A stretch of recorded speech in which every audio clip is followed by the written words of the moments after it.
Des botanistes francophones ont rendez-vous durant tout le week-end pour un colloque au centre des congrès Jean Prouvé de Nancy. Des rencontres pour échanger entre spécialistes.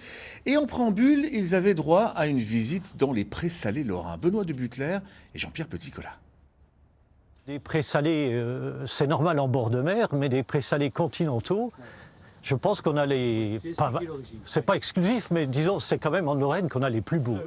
Roger a été longtemps conservateur de cet espace naturel protégé.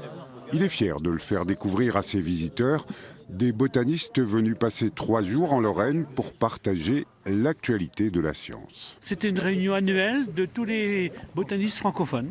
Donc nous avons des botanistes qui viennent de toute la France. Et cette année, on a même une conférencière irlandaise. Nous avons des botanistes belges et luxembourgeois qui seront présents. En attendant, le bonheur est dans le pré salé.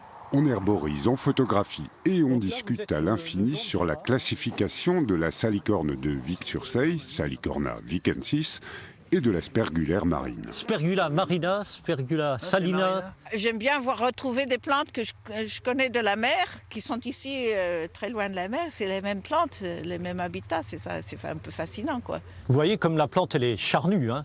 Donc c'est toutes les plantes qui ont besoin du sel. Crassulescence, hein, elles retiennent l'eau. La botanique n'est pas une science de doux rêveurs et de collectionneurs. Julie, par exemple, travaille en ce moment avec le ministère de la Défense pour la protection et la renaturation des terrains militaires.